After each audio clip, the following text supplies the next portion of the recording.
Conference will now be recorded. All right, this meeting is called to order at, what time is it? That's wrong. 10:05. All right, roll call. Session Machine, Here. Denise Reed, Here. Pauline York, absent. Langley Powell, Here. Laura Hall, Here. Chris Christie, Here. and Sue Rajan. Okay, so we're going to move to public comment. Rose. Does the public have a comment? Anybody online? Okay, lovely. So we're going to go right into discussion items. All right, so let's start with committee overview, including duties and rules. You want to read through this? No, that's for the strategic plan. Yeah. That's, Chris. Yes. Christy, I think you were gonna give a short overview about the committee and the Brown Act and all of that. Yeah, just, I guess, brief kind of background on the committee and informed by the board to provide direction to the board on recreation activities in the Cove. And it's a full-on committee, adheres to the Brown Act and agendas and whatnot. And its primary function was kind of steer the board on the strategic plan for the Parks and Recreation Department. What should the board focus on going forward? What projects, activities are there for the board to vote on? That's kind of why we included the strategic plan in this packet here for sort of a review.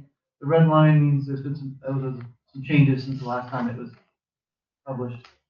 So I encourage the committee to review the plan, provide edits, add or subtract as needed, expand on any of the items. It's still kind of a work in progress, and so I know the board was very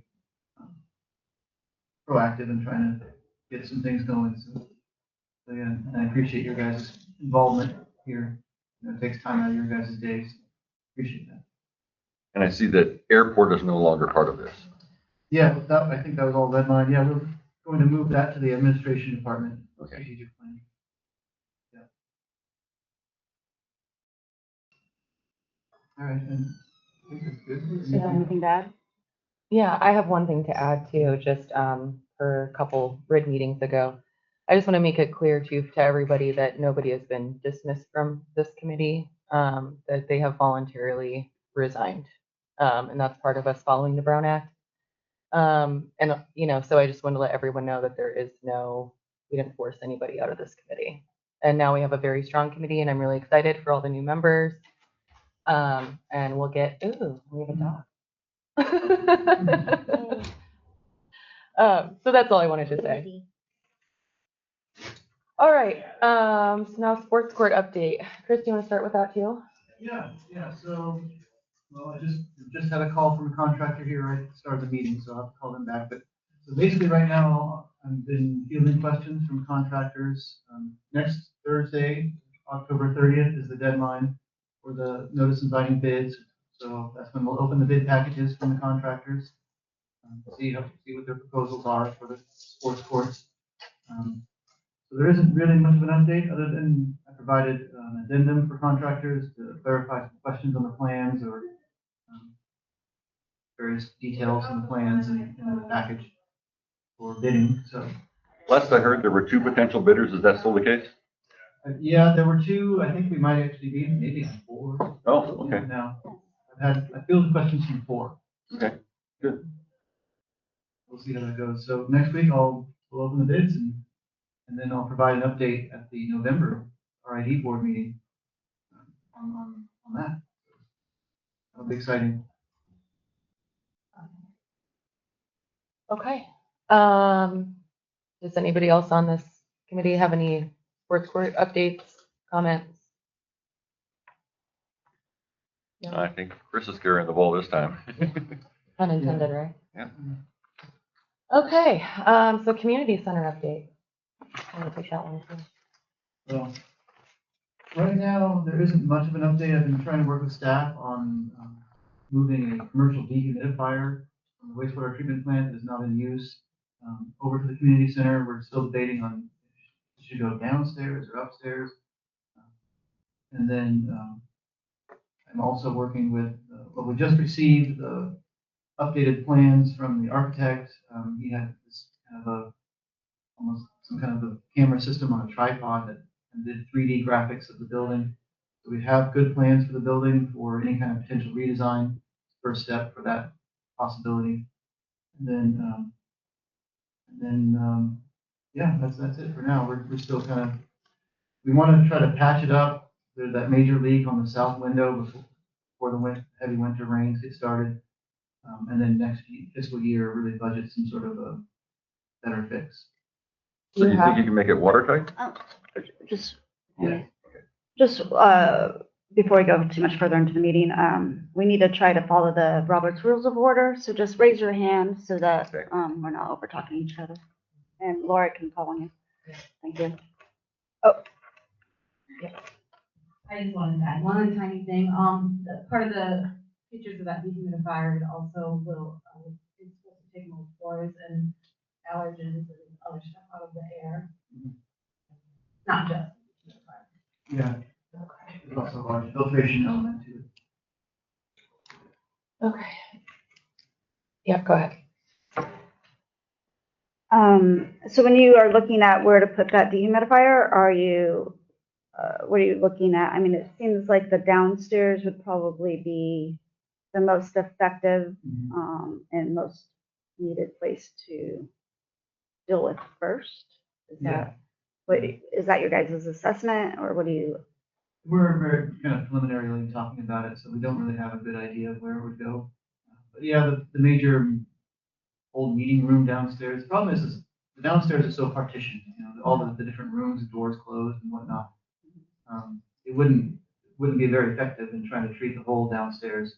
So I guess I'm wondering if, like, maybe towards the end of the day or after hours, we could just go down and have all the rooms opened up and then just running it at night. Or Yeah. something to, because I know we spoke about having it on a timer or something like that, because the power will eventually, if we were to be running it for hours at a time or like for too long, it's going to equal the amount of usage. Will it be pretty much costing us as much as it would be to do the mold mitigation? Yeah. So just something to keep in mind. I know it's partitioned, but maybe like towards the end of the working day, we could go down and open it up. I don't know, just a Yeah. suggestion. And so just to be clear, so the board turned down abating the mold, and that's why we're looking at the dehumidifier option. And to abate that mold, was it 7,000, 8,000? Maybe, Yeah. Okay. And then what did the Humboldt County come back? What was the code enforcement's response again? yeah, I reached out to, well, first Department of Health, and they told me to reach out to code enforcement, and then code enforcement basically just replied with our mold inspection report and said that we need to treat the mold. Yeah. Which is what the inspection report kind of said. Right. And so we're not currently, we have no plans of treating it currently. No. Yep. Go ahead. So, Mhm. have we done any measurement of the humidity levels in various parts of the community center? I know those mold inspection reports did. Mhm. It was pretty detailed, but Okay. not staff. Okay, and that could help us, strategize where to put the dehumidifier. And second, how many watts does a dehumidifier take? Oh, it was a lot. It was probably over 2,000. It's a pretty big energy consumption device. Okay, and at the rate we're paying for that energy, what does it cost to run it all day long? I'll have to do some math. Okay, but my point is it might be a worthwhile expense if we have a known mold spore problem in the air. Mhm. Yeah, go ahead. Yeah, we're gonna need to run it regardless because we're not doing another type of mold mitigation currently, so it'll definitely need to Just so be. that's our only mitigation. Yeah. And we also do have the possibility of also recommending that the board maybe relook at abating the mold. That is something that we can do as a committee, because to Tasha's point, if it's really gonna cost as much to run it after a certain point as it is to abate it, which is the problem, it doesn't really make much sense to me. And so I would definitely be open to recommending that to the board to relook at that and ask them to abate it. Yeah, but my point was where people are using it in the meantime. Right, Yeah. right. And that's what's scary for me, because it's the library, the learning center. Yeah. We have our events in there. So these are kids that are breathing in mold, you know? Not that it's black mold, which is good. It's not as bad as we anticipated, which is great, but it still is what it is. And some people do have sensitivities. I do So- want to stress that the second mold inspection report, the mold spore counts basically equal the exterior sample. So that's why maybe there was a little less impetus to do the mold treatment. You can't treat the outside. Right. And I thought I remember one of the board meetings, they were talking about getting 3 bids. And so far we've only had 2, correct? Mhm. Okay, so we don't have a third bid to kind of compare the 2 against each other. Yeah. Right. So would we need to bring that back next month as an action, I think? Yeah, we could recommend to the board that they get that third bid, and then also to bring back up the topic of mitigating the mold For the next for the meeting. next meeting, correct? And then we can have further those discussions. Yeah, if everyone would like to put that on the action items for next month. I'm good with that. Yeah. Do we want to do a vote? Well, it's not an action item. That's so true. it's But just to put discussion. on the agenda, okay. Okay, so there's that. Anything else about the community center? Oh, Chris, do you have those drawings? Can we see them? Yeah. I don't know if you can share your screen if that's easy or not. I'd be very curious to see how they turned out. Yeah, it'll take me a minute. And then while you're looking that up, are we gonna reach out to some general contractors just to take a look at that and go look at the community center and kind of see what ballpark we're looking at to make the changes? Well, we don't have any changes in the plans. The plans are just what the building is. Oh, right, but they show what we want done, correct? No, No? no, Okay, they just show the building itself okay, in its current state. got it. The original plans we had were from late 1990s, Right. before the building's been modified. Right, when it was a bar, it was much different. Yeah. Okay, got it.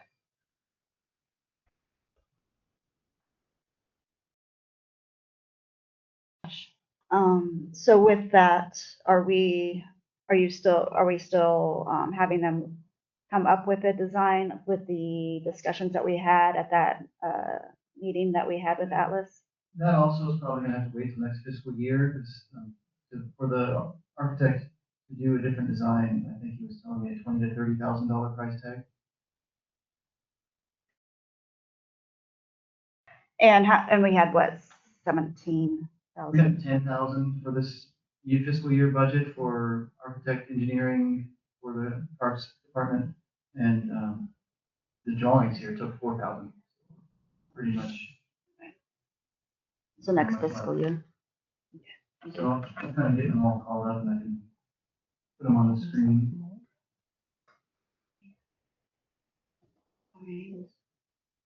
Next fiscal. Okay. While Chris is looking at that, does anybody else have any comments about the community center or about anything that's going on? Anything they want to discuss? Yeah. New at the party, so I'm not sure exactly where things have been left off. But with the community center, the things we were looking at were potentially redesign and mold abatement. Those are the 2 things we're looking at. And making all watertight. So we have a leaky roof, we have a leaky south wall. And that's separate from, And that was part of what we had talked to Atlas about, was fixing those things. And then also making all the bathrooms downstairs and upstairs ADA compliant. Fixing the ramp so it's not, the concrete has lifted from all the roots and everything. So we need to kind of smooth that out so it's not a tripping hazard. Just little things really to make it, watertight, and also make a commercial kitchen. sure. So that's all part of what we're working on with the architect. Well, yeah. And it sounds like it's gonna have to wait till next year. Okay. Yeah. For smaller items, are we addressing any of that? I know like the ice maker doesn't work, the microwave doesn't work, like any of those smaller pieces, do they get discussed at all? They did get discussed in the original, when we were looking at, how much funds we could potentially have for the community center. We did kind of go down that rabbit hole of, okay, well, if we switch that grant money, reallocated it, this is what we could do. And now we're not really sure where we are with that. So, I think what I think needs to happen is we need to figure out how much it's going to cost. And then when we figure out how much it's going to cost, then we can apply for grants, to fix it. But that's going to be a long road. The reason I ask is because at events, we know that we have issues like the microwave doesn't work, Mhm. the ice maker doesn't work and has Mhm. mold. The Yeah. refrigerator has mold in it, there's some leak going on there. Mhm. So I just wondered if that would be something that could be addressed separately, Mhm. especially if we're waiting till Right. next year I agree. to look at. Can some of those smaller items be looked at separately from the larger plan? Yeah, as far as I know, the ice machine does work, it just needs to be cleaned. Mhm. But yeah, a new microwave, that's pretty, Yeah. you can do that. Mhm. We could even make a call out too to the community. I'm sure somebody has a microwave they'd be willing to donate to, like, The yeah. refrigerator. Yeah.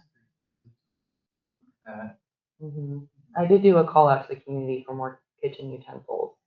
We can keep them as Cove Connect, or we can just add them to the kitchen if that's, I wanted to talk to you first, Jessica, if you wanted some extra utensils in there. But they're running pretty low. Yeah, but yeah, I think that's a good place to start. The ice machine we did, Cheryl cleaned it out. She cleaned the tube out and it was pretty gross.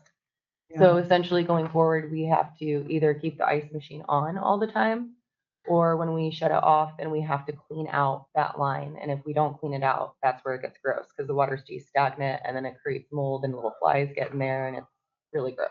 So it's not broken per se, it's a maintenance issue. I really think it was so dirty, it wasn't working right. And it wants to be on all the And time. it wants to be on exactly. So I think we'll give it a shot, see how it goes from here. We bleached out the inside of the ice machine too. So I went ahead and put up my hands on the screen, I know they're very small. But this is kind of an example of what we were doing. You just mapped out building, this is the top floor, main room, the bottom floor there. These are the plans, so it's what the architect can use to make changes. So they needed this.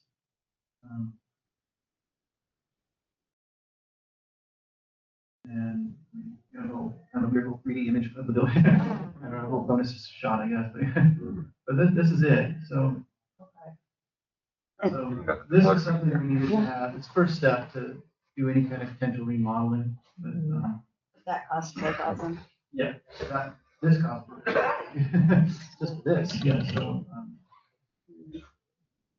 I'll work with the engineering company to get quotes for the next step. But I don't know if we really decided on particular change. I think I was kind of reaching out to them to kind of what can you do with this. And one of the better ideas I heard was kind of the change in the bottom with that old meeting room and making the garage back to the way it was. Library, current garage, but these are just ideas, so we need to get them penciled out first. Right. And also too, when we were working with Atlas, one of the good pieces of information was those bathrooms downstairs are 5 feet. So there is a 5-foot turning radius, so we don't have to demo anything to make them ADA compliant. It's just as simple as moving a sink to another wall. That's it. So no walls have to. Nope, just a little bit of updating. So it's not as severe as we originally thought either, which is really nice. So as long as we have, just a sink that you can turn under, we're good to go. Yes, Tasha. So maybe another thing to add to the agenda next month, it would be, we can start that discussion as a committee as a whole, looking at the changes that we suggested during that meeting. We may not have all the drawings, but we can talk about as a committee as a whole, like what we were identifying that could potentially be changed to make that lower space more usable. And also something to consider, Chris, with interior changes, you could just hire an interior designer, which would be less money than an engineer or an architect per hour. So that's a possibility. Yeah, just to think about. So. Okay, so we did that. I think that's it for discussion items. Is there any public comment? So I Yes, was- Simi. Yeah, I was also thinking about, maybe it's appropriate to talk about it during the fundraising discussion, but, potentially, assuming it's gonna cost us about 100,000, Mhm. can we do some exploration on the loans or grants Mhm. possible? Yeah, yeah, And maybe subcommittees, when assigned, we could probably talk about that too. absolutely. Yeah, yeah, that's great. Okay, any public comment? Okay, so we'll go to action items. So the first thing on our list is to approve the minutes of September 25th, 2025 at the regular Parks and Rec meeting. Okay.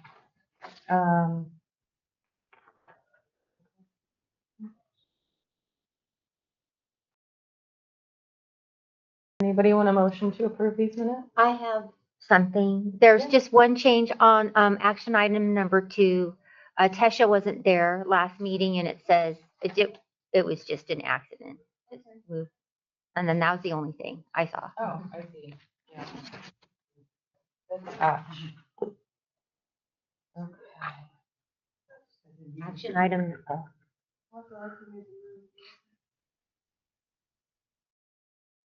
Okay, so does anybody want to move to pass these minutes with that change? Make a motion to accept the minutes.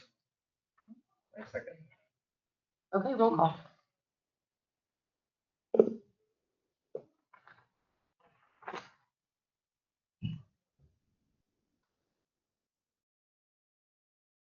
Leland Powell, Okay. Bruce Christie, Aye. Laura Ball, Aye. Denise Reed, Hi. Tesha Bashin, Aye. Lee Rajan. Aye. And Colleen York, absent. Okay, so the next thing on our list is standing committee policy recommendation. Can you take that one? Yeah, this is a little bit outside of the scope of the committee, but it's just making a recommendation to the board, the district board, to, that they need to come up with a standing committee policy. We are a standing committee, we just don't have a policy in our policy manual that clearly defines what that committee's roles are in the district, and would just give us more clearer parameters of which to work within. And so I felt that if this committee makes that recommendation, it'll just give it a little bit more teeth and hopefully push the board to have that policy made. Jessica, you said that there was perhaps a template that might be available for what this would look like? Yeah, I found a couple examples, but we didn't get a good enough time to try to pare it down and take out irrelevant stuff. So I was debating, but I didn't want to put it out. Wasn't because ready. It wasn't necessarily a Okay. good version of one yet. Mm. But I mean, if you guys have. And so, yeah, it's definitely like more in how it'll be on the staff side, you know, of them putting it together and then taking it to the district board. Yet this just gives us a little bit more, just saying like, hey, we want to know what the parameters are that we're working under, and and so then it also helps for future other committee, future potential committees being formed. They'll have all that lined up, and I think it'd be helpful for the board. Yeah, I also think it's important that if there is a recommendation forward or something, we do a vote, and I don't know if that is within our responsibility, but that gives a little bit more than generalizing an opinion. Instead of like, let's say somebody bring an opinion like we wanna whether we want to recommend a contract. And then we could do a quick vote between the committee members and then say yay or nay. So if majority wins, then we make a recommendation. Okay, I like that. Yep. To make sure that it includes, it defines just that in this committee that will, or in the committees, that they will have the opportunity to vote as a committee. Now, with the clarification that, of course, It's a recommendation. it's for recommendations. It's not that the board has to adopt that vote. Mhm, It's just in-house for the committees. mhm.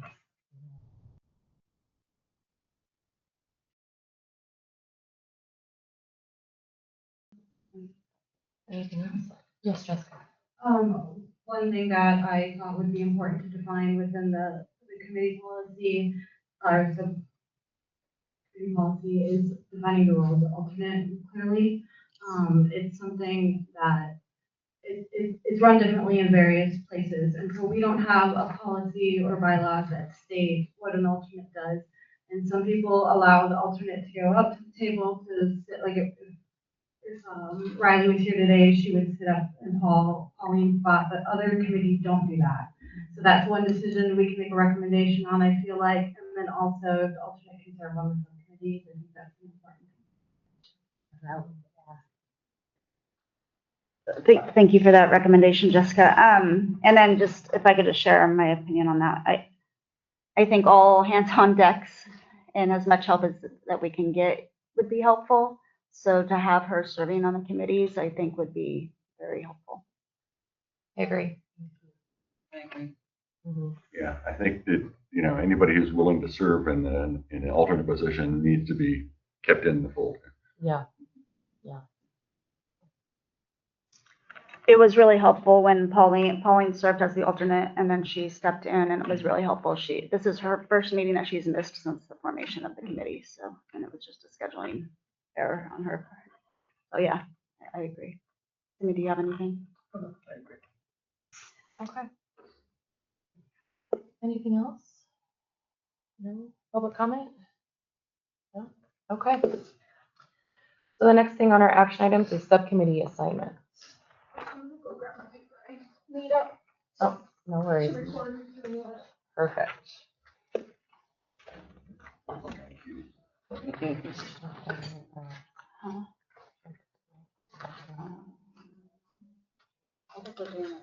We'll just do that.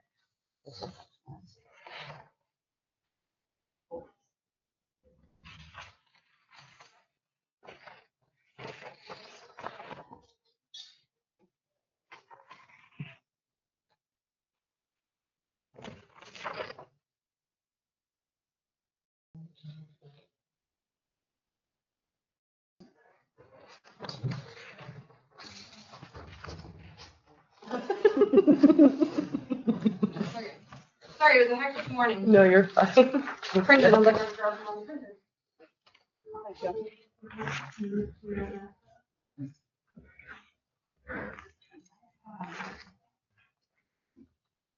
Okay, and then you have it all written down, right? And we'll stay on the same. Okay. All right, so Tasha's gonna go over what everyone is currently on and what we have available, and then you all can kind of let us know what you're interested in, and we'll kind of go from there. Okay. So currently for the trails, parks, and beach access, it's Laura Ball, Pauline York, and myself. For the arts and ecotourism subcommittee, it's Laura Ball, Simi, and myself. The ones that we really need help filling out are the golf and sports complex. Currently, we only have Pauline York on that one. So we're looking for two more members on that. And then the community center evacuation center, we have Laura and Pauline. I was filling in, so there's one vacancy on that one. For the grants, so we have the fundraising subcommittee, and this will also we'll be dealing with, I think, in this action item as well, is adding grant and fundraising, and adding grants to that subcommittee. Because they go in hand. And currently we have Laura and Simi on that one, so we need one more for that. Yes, and then the last one is the 4th of July subcommittee, and currently it's Simi and myself, and we could use help with that one as well.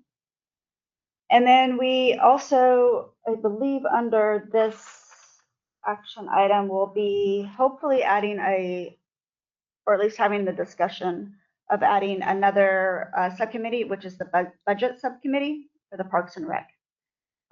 It's my understanding, Bruce, that you're working on some budget evaluations of the Parks and Rec. I just been working on the published budget and doing some analysis and graphing of it. But it was just so that I can understand, Yeah. where the money is and where it goes and that kind of stuff. Yeah, and I love that initiative. It's something that's been asked from the public for a really long time, and even other past board members. So it would be nice to have that more of a clear established. I would be happy to work with Chris on that. He's a kindred spirit and love of graphs. Yeah. Okay, we may pit someone with you, just so that we have more eyes.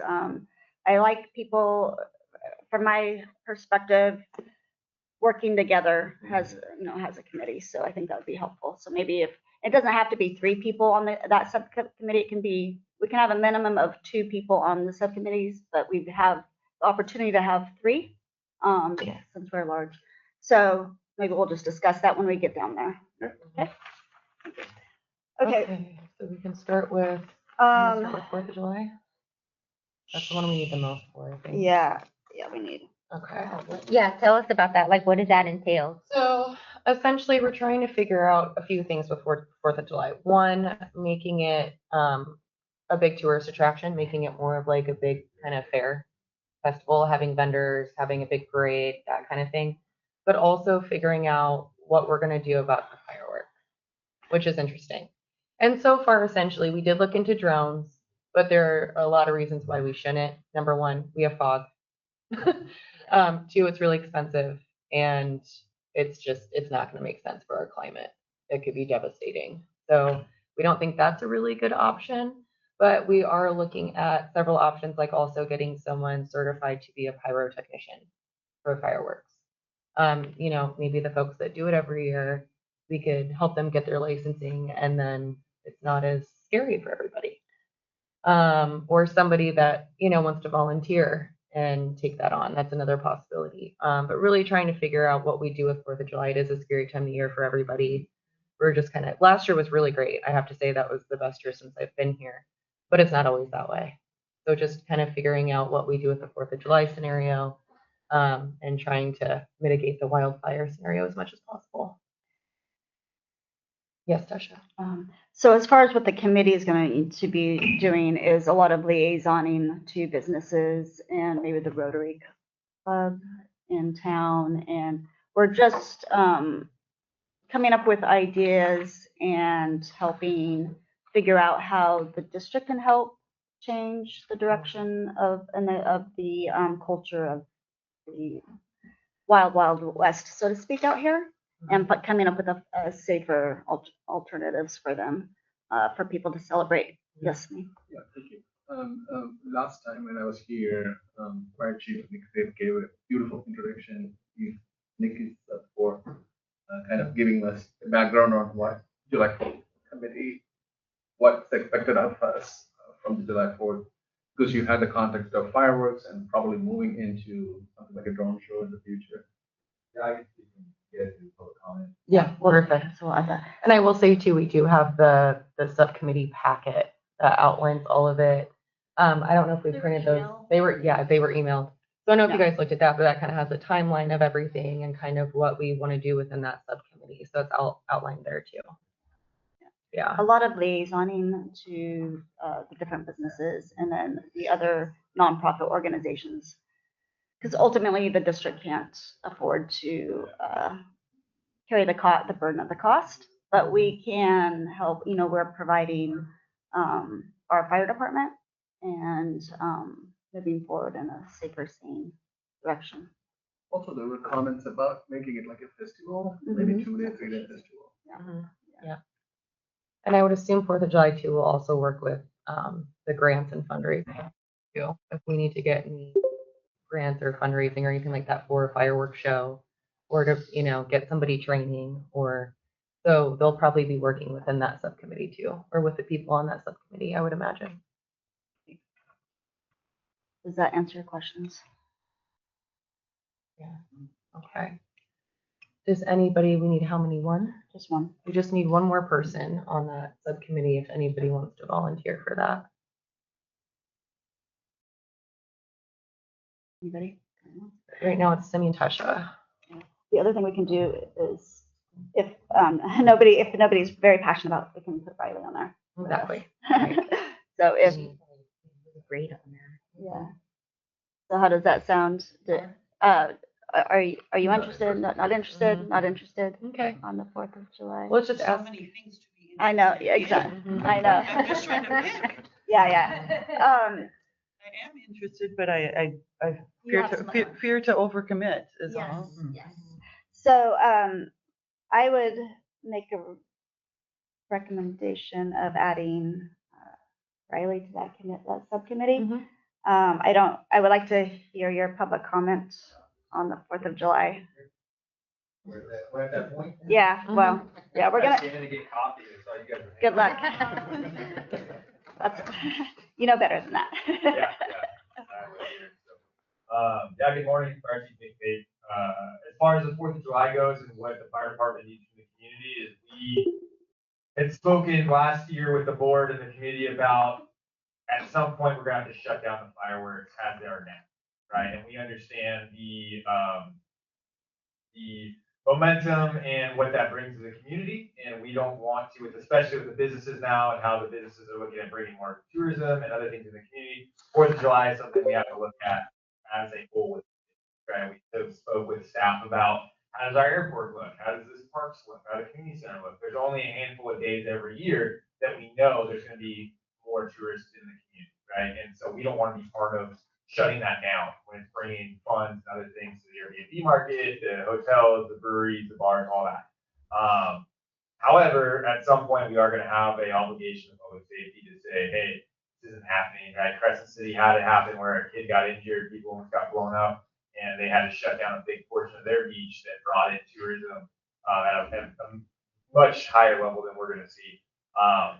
And we want to support that, right? And as you guys go through any of the decisions that you're going to make as a group, including the community center, you guys have to talk to the fire chief or my officers to make sure it's in line with our plan for it and public safety, right? The community center right now has some other issues that aren't being discussed as far as we don't have a smoke alarm system that contacts 911 yet.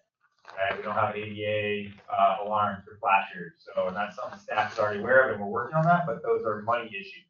Everything's going to be a financial decision with 90% of what you guys are doing here. And so I appreciate the different committees and responsibilities, but realize a lot of what we can do.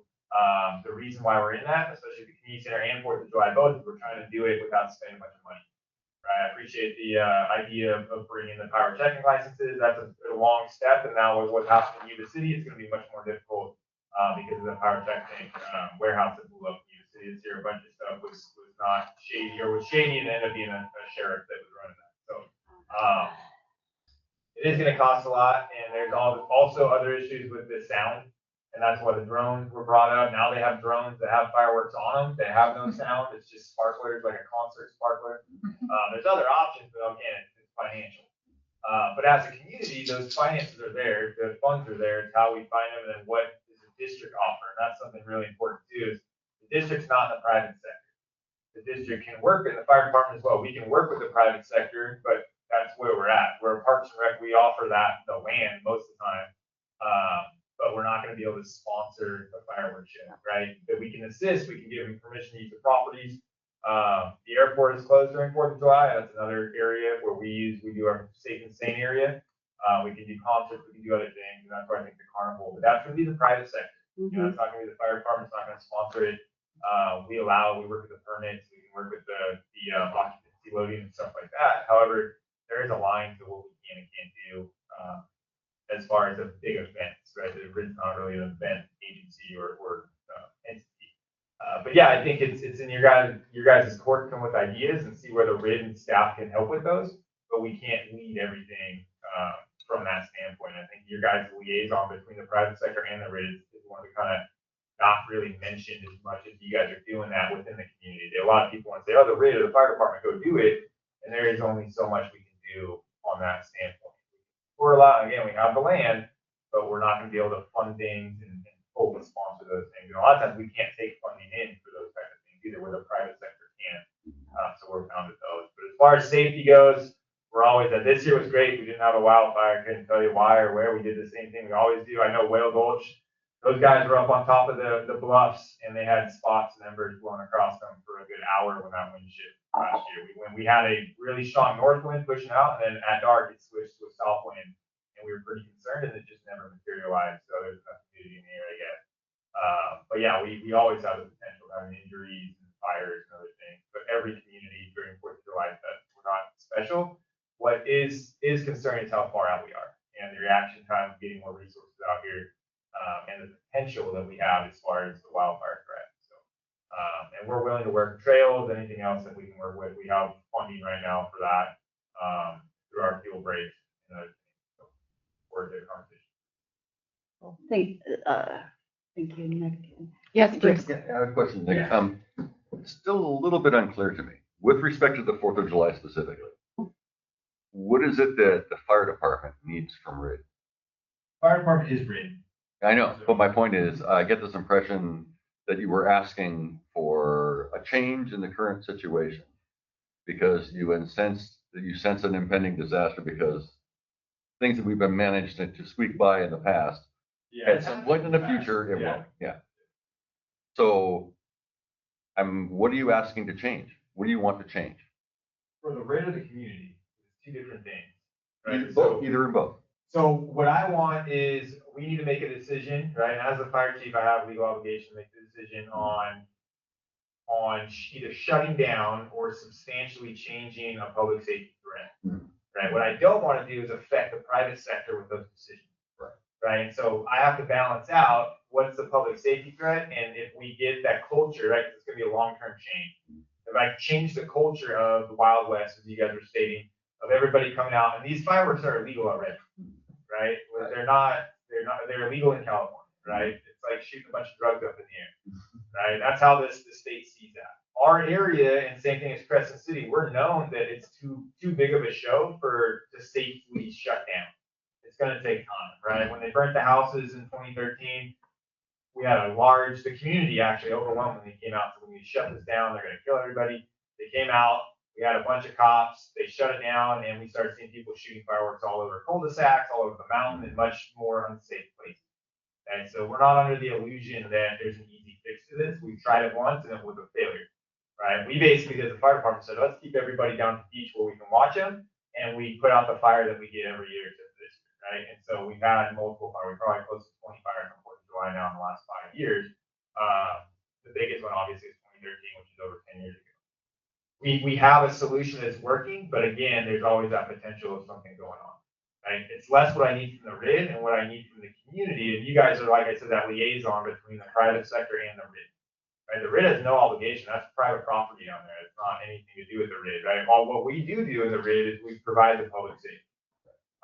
And so that's really is before I have to make that decision, I want the whole community to come up with an idea to mitigate it so it's not a heavy hand is what I might have to do at some point. So your ask is, help me change the culture of the event so it doesn't. Yeah, come up with an alternative. Yeah, and we brought up the alternative. My predecessor said we needed an alternative after 4th of July. We can't just go in and shut down fireworks and shut the Cove. As a kid, I came out here specifically on 4th of July to watch the fireworks show, right? That is a part of our culture. But there are ideas now, there's technologies that we can still have that while also being a destination, right? How many other big drone shows or concerts go on in this kind of area, with the fishing and with the other ecotourism we have? And we see the validity of that in the fire department, right? So we want to work and we want to bring people out here. But it's not going to be easy and it's not going to be cheap. However, over time, you can start mitigating some of those problems, but we got to start somewhere. This is my 15th year here, and we really haven't started yet. We talked about it a bunch, but we don't have that plan yet. Hopefully that was a roundabout way of answering that question. Right? A lot of people forget we are the bridge. Right. Yeah, thank Tasha, you. you had something? Yeah, just to reinforce, a lot of these committees, what is going to be part of the, what we'll be doing on them is liaisoning between the district and the public and the private sector. And so for the 4th of July, there's going to be one of the main things that we'll be doing is being that liaison so that it's not taking up the general manager's time. And so that's pretty much for the 4th of July. It's going to be a bunch of liaisoning to the businesses and nonprofits and coming up with a plan and figuring out how they want to help fund it, essentially. Yeah, I think that's all I have for that. Okay, great. Does anybody else have any questions for Nick? Public, any questions for Nick? Okay. But Monday, Tuesday, Wednesday, I'm in the office, so if you guys have my email, anything Parks and Rec related, let me know. Rose, I yes. just had one question. What if somehow, instead of pushing for illegal fireworks out here, We're not pushing for illegal fireworks. Yeah, Like, but let's get that off the but record. people think of it that way, what if we have concerts out here on 4th of July? That's what they're talking about as part of the carnival idea is creating that. And then again, it's not gonna go away. That's what the fire department is worried about, is we could just make it go away one day. And I get pushed up from both sides, right? So it's not, I don't have a clear side that's, we want fireworks, and I don't have one that we don't, right? I have people that say, don't shut us down, and we're gonna be the bad guy. And I have people that come to me and say, you guys can shut this down, because we're having a community, right? We wanna find somewhere in the middle where we can benefit from what it does bring people, and how can we do that safely? I'm all for, again, I'm gonna be on the public safety side. I'm not gonna push for any of it. My stance right now is that we should shut down illegal fireworks, and we don't want to condone illegal fireworks in our community. Right? And that's every fire chief, every sheriff in the entire state. There's a realistic side of that, and we've tried that and we failed, and we continue to fail. So now we have a solution that works for our department, but it's not the end game of where we'd like to be. Thank you, Nick. Yeah, absolutely. Tasha, you have something? Rose, I wrote your suggestion down. I wrote your suggestion. Awesome. And so, so far, nobody else is stepping forward to be that third member. Yeah. It is a big job. We'll talk to Riley about it and see if she's interested. And if I she's think- not, I can go on at worst case. I think Because we go it's a lot ahead. of work. We need 3 at least on that one. Okay, yeah. I think we go ahead and add her to that. That's And fine. then And if she changes doesn't want we it, can come back and change it. I'll go I in. guess we're not sure. Exactly. Yes, people do get volunteered when they aren't Leilani, here. did you have something to add? Yeah, I can check. You would like to join? Okay. Okay. Thanks, Oh. lady. But it would be great if Riley could as well. I mean, it Yeah. sounds like it's a big project, It is a and big so project. the more the merrier, right? We can have more than 3? No, but I could step back from it. I'd be comfortable. I would rather have other community members involved with that, Yeah. if that's okay. Sure. Yeah, if we think Riley would join, and Yeah. it would be And if Cindy she and I doesn't, and Riley. Okay, so take me off of there. I'm writing that down. Okay, cool. So the next one is we need one more for the community center. Leilani, you want to take that one? All right. I would volunteer for that as well. Yeah. Yeah. Okay. Okay, so we only need one. So let's have that discussion then. Denise, were you interested in the community center as well? Or are you? Well, also, like, I'm on the CERT team, so the evacuation center part is kind of like more my thing, or at least but I don't know, you already have like 2 people jumping at it, so I don't want to take anybody else's. Well, then we also have arts and ecotourism, which I would love for you to be a part of, obviously. Well, the ecotourism isn't so much my thing, but the arts, I mean, It is. we're yeah. both on And the, Simi and I are on the ecotour. We're more the ecotourism the Yeah. part. So it would be great if you came on and took that part of it. yeah, I could in the subcommittee. totally do that. And then maybe the golf course too. Oh, that would be lovely. Yeah. So we'll get there. So community center. So it's between Leilani and Bruce. So it's myself and Pauline. Currently, Wendy was on it, and then Tesha's been filling in since her resignation. So we have one slot open. Yeah. Well, I don't know. Is it a passion of yours? It is. I mean, I've been involved with Revise the Community Center projects for 10 years. Remember, I was involved with with Seth and Arlen on that project, and it's been an interest of mine. And also, since we've lumped the sports courts into that particular one, that's my primary reason for being on this committee is for that project. The sports court is underneath the golf course. Yeah. Oh, it's been moved to that. Yeah. It's the strategic plan, it's under the community center. Yeah. Oh, No, yeah, it does look like that. yeah, but for the subcommittees, we Oh, okay. put it as So- the golf course. Maybe golf course and, Well, then, yes, I would back off on community center then okay. if there's other people who want to be on that, yeah. We only have one, so we do have two. Yeah, we have enough room. Yeah, so both of you can get on that. That's perfect. On which community So center? you could be on So community your center. Community center, and then you can be the sports court. Yeah, we'll get there. I see. Okay. Okay, because my interest is just through Cove Connect Right. and utilizing the community center so Mhm. so frequently, There you go. right? That's just my interest there, Love it. so. Perfect. Wonderful. There you go. Okay, so Pauline, we got Pauline, Laura, and Leilani on that one. No, I think the only one that we have left is the grant and fundraising committee. The golf course, let's do the golf course. next. Oh, I thought we just did. Or we, Because it's gonna be Denise and Bruce. okay, we didn't do this one. Right, right. Okay, so for the golf sports complex, we have Pauline, Denise, and Bruce. Good. Perfect. Show your mics off. For, yeah, so I'll repeat that, just for the golf and sports complex, it'll be Pauline, Bruce, and Denise. Mm-hmm. And you'll see, oh, that's because we had,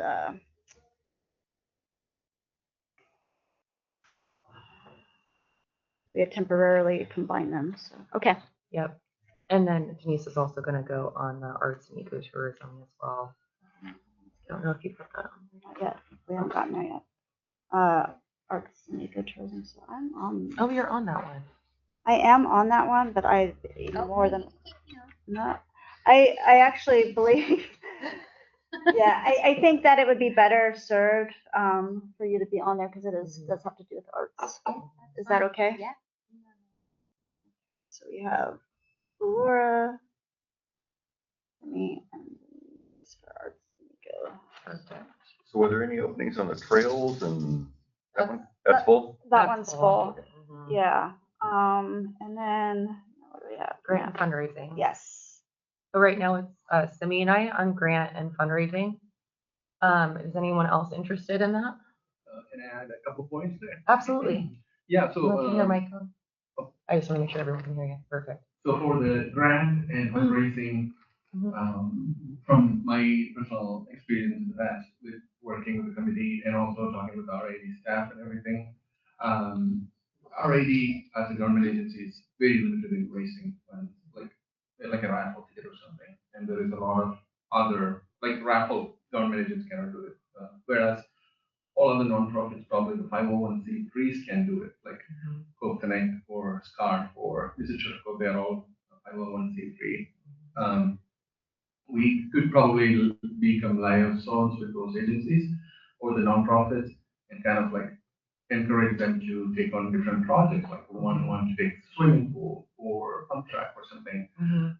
So it'll be a combination of both grant writing, where community center would be great for grant writing, to come up with some money and suggestions and do some groundwork research and come up with a proposal, and also fundraising with the nonprofit.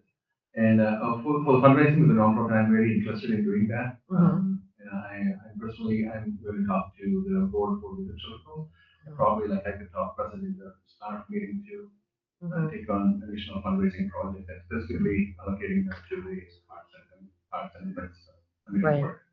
And that's how we fundraise also. Whatever event we do, we'll do that fundraising event listed as parks and recreation so that there is no misrepresentation of getting donations or funds.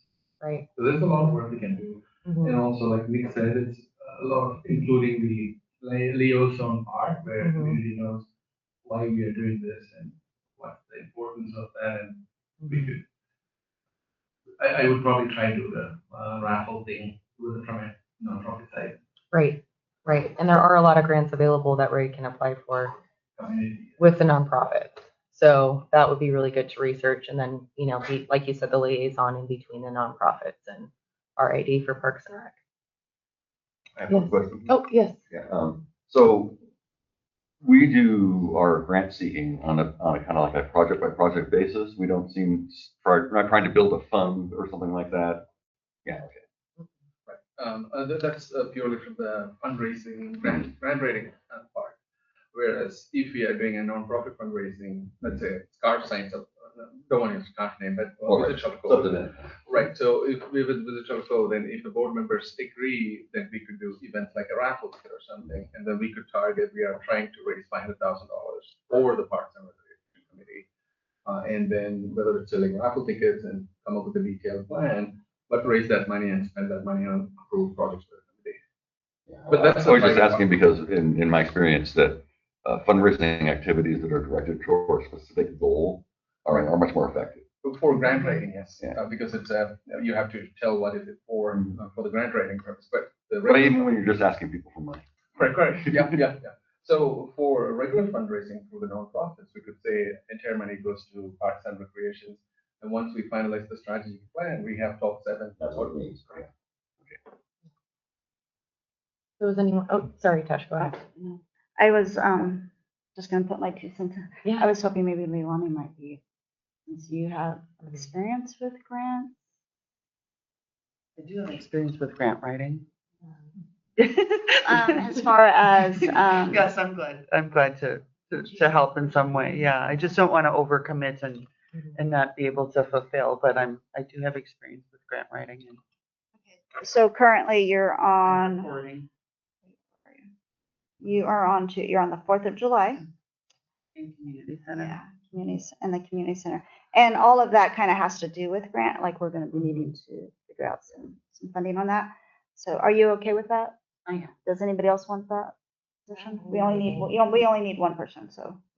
Okay, so let's say Leilani. And Okay, the last thing we have is the budget, right? yes. Okay. Is anyone interested in forming the budget subcommittee, Parks and Rec subcommittee? And basically just being a sounding board with you two and going over any ideas. I would go for that. Yeah. Okay. Is anybody else interested in being in that subcommittee? Okay, I will put my name in that one. Okay, I'll do it too, if we want 3. Okay. Are you okay with Because I'm that? already in grants and fundraising, so it kind of makes sense. Laura and Bruce Christie. Okay, so I think we're full. I'm gonna go through and just name off who's who. Okay, starting with trails, beach access and parks. That's myself, Laura, and Pauline. For the 4th of July, we have Simi, Leilani, and Riley. They're on there. And then if for some reason she doesn't want on there, we'll just come back and change it next meeting. The golf course, we have Pauline, Denise, and Bruce. Golf sports complex. And then for the community evacuation center, we have Laura, Pauline, and Leilani, correct? Mm-hmm. Or, Yeah. Yes, that's right. And for the fundraising and grants subcommittee, we have Laura, Simi, and Leilani. For arts and ecotourism, we have Laura, Simi, Denise. And for the budget subcommittee, we have myself, Laura, and Bruce Christie. How does that sound to everybody? Good. Now we go to public comment. Okay, now we go to public comment. Is there any public? I have one question. Sorry, yep, go ahead. Do we have like an SOP for committees? Yes. We do? Okay. Did I get a copy of that, Jessica? Or the SOP, I'm sorry, you mean for, That governs, how RID does committees. Isn't That's that what what this we is? That's our recommendation. We don't have that currently. Okay. We want to develop that. Okay. So we'll be developing that. Yeah. Or the staff will be developing that, but we now made that recommendation as a committee to tell the board, we want this. Okay. And in lieu of that, in the very convention, so for example, the subcommittees, do they have regular meetings? Yeah. The subcommittee meetings are once a month, and you Okay. just coordinate with whoever you're meeting with. Usually we like to meet at Surf Point of Buxton's Bistro and Jippo, kind Or- of like go around to all the different businesses, and then sometimes we'll meet, depending on what committee you're on at a certain site. Okay. And then you just submit a report once a month, and we usually like to have it at least a week before the meeting, if not before that. And then you just submit the report to Jessica, and then you come here at the meeting and then read the report. Right, and so individual committees elect their own chair? No, it's more, that part of it, the 3 members, it's more informal, like they're not public meetings, Right. right? And so, I mean, if you want to, You could have one. you could have one, you could have the secretary, but it's just more, it gives us the opportunity to work in groups of 3s rather than individually, and because it's a lot of, it's a lot. We were looking at shrinking the size of the committee for a minute there, and then we were like, oh my goodness, this is a lot to put on 2 people at a time, if we were doing subcommittees that way. So this is just, it's more informal, it's not open to the public, it's the 3 people can work together. Okay. Yeah. I have one. Yes. So about when we were talking about the Brown Act implications and Robert's rules. Uh-huh.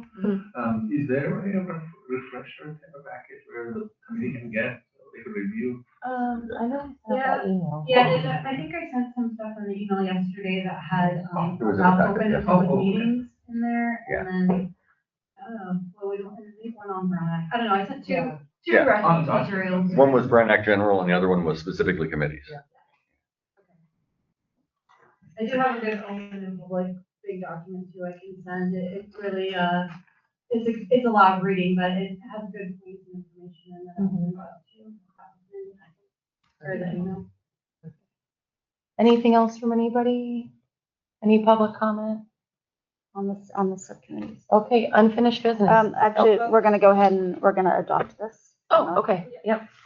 And so I guess what it would need to say is, okay, I'll just go off. Yeah. on this. I will make a motion to adopt the new appointed members to the subcommittees that have been formed, with the addition of forming the Parks and Rec budget subcommittee, and adding grants to the fundraising committee. So it reads fundraising and grant committee subcommittee.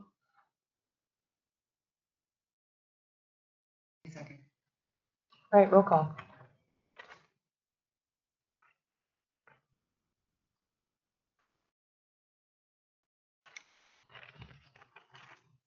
Cindy Rajman, Aye. Denise Reed, Hi. Bruce Christie, Aye. Leilani Powell, Aye. Tasha Bashin, Aye. Laura Ball, Aye. Colleen York, absent. Okay, motion carries. Okay. Oh yeah, we have subcommittee reports. Yeah, I have that one. all right, you have that one? All right, go ahead, Tash. Yeah, I already had it somewhere. Just 1 minute.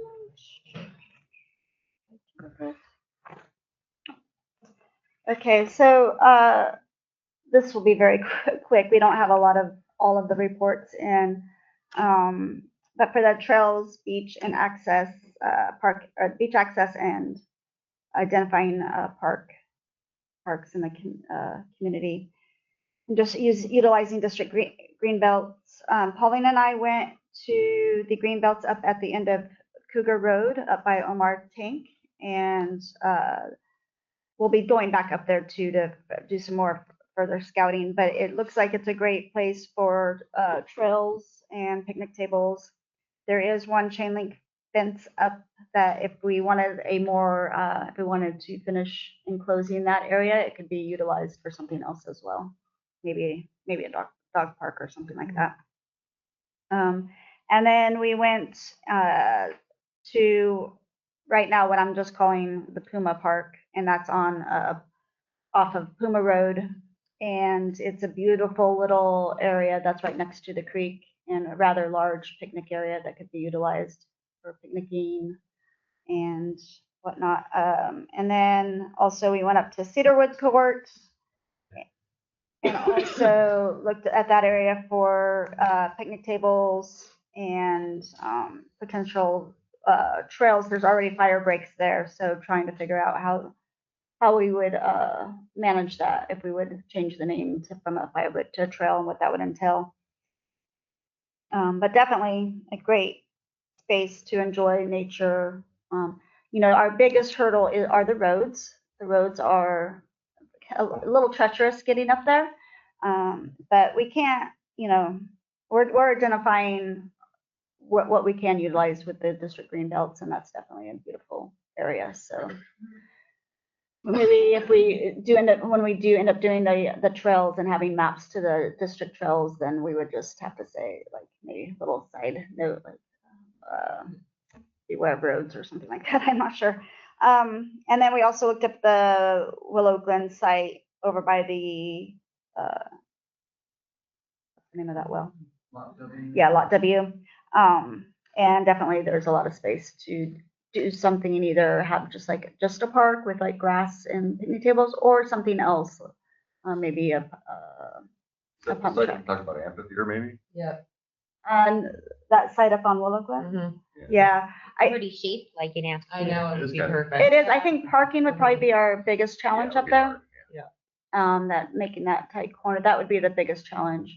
And then there's also a site just north of that on Willow Glen that Denise and I looked at. I couldn't tell by our maps if that was District Greenbelt. I think it is, but the maps kind of cut off right there. There's like this little blank spot, so I need to do some more research on that. But it again, it's kind of the same. It could be terraced really nicely, and all the trees haven't been cut, but have been limbed, and it would just make a really nice shaded, especially for the summer when it's hot up there. So we're still working on that. So that's all I have for that subcommittee report.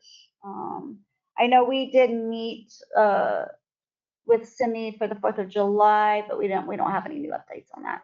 So I didn't really write a report for that. And we already covered everything in the community center earlier, and same with the fundraising. We don't have any updates. So that's all I have for that. Yep.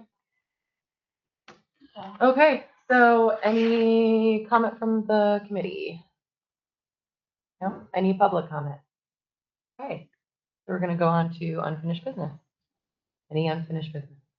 Yeah, on action item 2, I don't know if you guys wanted to do any sort of motion related to that, or if it's just gonna stand as no action, but there wasn't any motion presented during item 2. Oh, we didn't do that. Yeah, we do want to make I thought we did. Okay. Yeah, we do want to make an action on that. We have the action for being able to add Riley Yes. and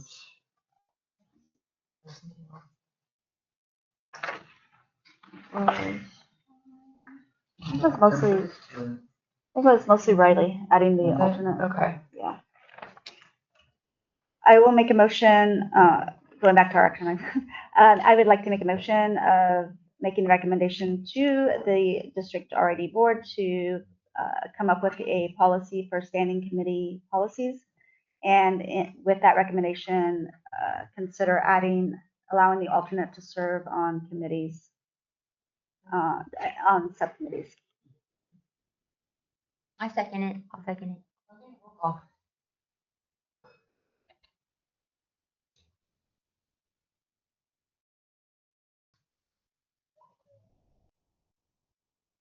Okay, Alright, first Christie, Aye. Lorval, Aye. Stevie Rajan. Aye. Denise Reed. Aye. Tesha Bashane. Aye. Leilani Cowell. Aye. Colleen York, absent. Okay, motion carries. Thank you for catching that. Yes. And so for unfinished business, I just quickly wanted to let the committee know that we do have district greenbelt maps. And so if in your area, for let's say like for this golf course, sports court complex area, Oh, they're great. yeah, make sure you get a copy of your little area for your subcommittees. And they are published on our website as well. Yeah. I think that was Okay. Is that it? Anybody else have anything? Anything from the public? Okay, that clock is still wrong. And then so- the next meeting. Yep, so the next meeting Oh. is November 21st at 10 a.m. And this meeting is adjourned at 11:15. Thank you, everyone. Okay, Nick, can you explain what that clock is for?